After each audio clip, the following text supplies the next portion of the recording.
धनबाद जिले के जल स्रोतों का संरक्षण और नदियों में बढ़ते प्रदूषण को रोकने के लिए उपायुक्त आदित्य रंजन की अध्यक्षता में अर्बन रिवर मैनेजमेंट प्लान को लेकर एक महत्वपूर्ण बैठक आयोजित की गई।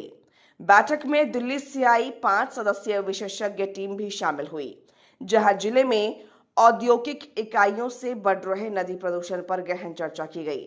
बैठक का मुख्य उद्देश्य जिले में जल की गुणवत्ता को बेहतर बनाना, नदियों के संरक्षण की ठोस रणनीति तैयार करना और औद्योगिक प्रदूषण पर प्रभावी नियंत्रण स्थापित करना है। उपायुक्त आदित्य रंजन ने बताया कि धनबाद के शहरी और ग्रामीण दोनों क्षेत्रों को ध्यान में रखते हुए एक समग्र जल प्रबंधन योजना तैयार की जा रही है। तेजी से हो रहे शहरीकरण के बीच यह सुनिश्चित किया जाएगा कि जल स्रोतों का अंधाधुंध दोहन न हो और नदियों में प्रदूषण को सख्ती से रोका जा सके। उन्होंने कहा कि जिले के विभिन्न जल स्रोतों में कल कारखानों द्वारा छोड़े जा रहे अपशिष्ट पदार्थ और दूषित जल की निगरानी की जाएगी। इसके लिए आईआईटी और सिम्फर के वैज्ञानिकों की मदद से नियमित मॉनिटरिंग कराई जाएगी, ताकि प्रदूषण फैलाने वाले संस्थानों पर कड़ी कार्रवाई की जा सके और नदियों को स्वच्छ एवं सुरक्षित बनाया जा सके। ये अर्बन रिवर मैनेजमेंट प्लान की एक बैठक है। भारत सरकार की संस्था है जो आके खासकर वैसे तो ये गंगा एवं इसके ट्रिब्यूटरीज के लिए, पर ओवरऑल म्यूनिसिपल एरिया में जो वाटर का यूज है, वाटर का पोल्यूशन है और वाटर का जो प्रवाह है इन डिफरेंट रिवर्स एंड छोटे छोटे जो उसके नाले हैं उन सब का, उस पर एक बैठक है। डिफरेंट स्टेक होल्डर्स को रखा गया है और इंस्ट्रक्शन यही है कि जिले में खासकर म्यूनिसिपल एरिया में जितने स्टेक होल्डर्स इन्वॉल्व हैं वाटर यूज़ को लेके या वाटर के क्वालिटी को लेके, उन सबको इसमें रखा जाए। तो हम लोगों ने इसको थोड़ा और एक्सपेंड करने की कोशिश की। धनबाद के लिए खासकर हम लोगों ने सोचा कि पूरे डिस्ट्रिक्ट का ही वाटर मैनेजमेंट प्लान बनाया जाए, क्योंकि आज जो रूरल एरिया है कल हो सकता है अर्बन एरिया हो जाए, और अर्बन एरिया में भी कई बार जो गंदा आता है वो रूरल एरिया से आता है and vice versa. Urban area का जो कचरा है वो निकल के फिर गाँवों में जाता है। तो इसीलिए ये एक होलिस्टिक प्लान होना चाहिए। तो हम लोग धनबाद में खासकर पूरे डिस्ट्रिक्ट का कर रहे हैं और स्टेक होल्डर्स पहले गवर्नमेंट डिपार्टमेंट्स थे।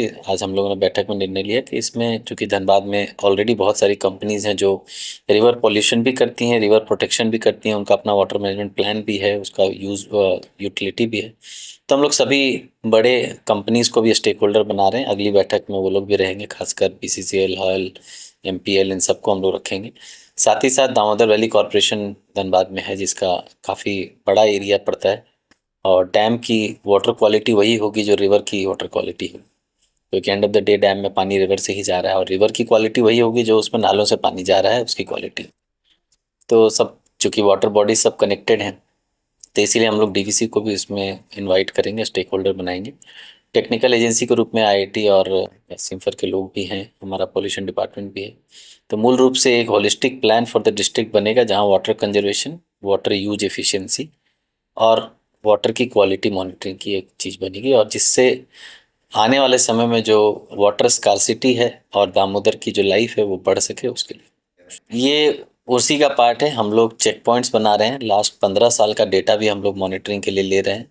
जो रिवर वाटर का क्वालिटी का जो डेटा है वो पोल्यूशन डिपार्टमेंट से, और यहाँ पर ऑलरेडी कुछ एनजीओज, कुछ समितियां हैं जो काम कर रही है दामोदर को बचाने के लिए, उन सब से हम लोग मूल रूप से सारा डेटा ले रहे हैं। और ऐसा कोई संज्ञान में आएगा तो वो उस पर जो नियम संगत है कि भाई इंडस्ट्री है तो उसको अपना वाटर ट्रीटमेंट प्लांट लगाना है, और अगर पिट वाटर है तो उसका वाटर क्वालिटी चेंज करने के बाद ही पानी डालना है नदी में, तो उन सब चीज़ों का हम लोग करेंगे।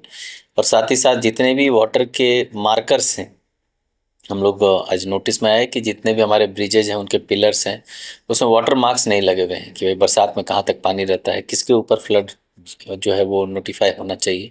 उन सब भी पिलर्स में हम लोग वो मार्कर्स लगाने का भी काम साथ साथ करेंगे, ताकि वो उस पर भी काम हो सके।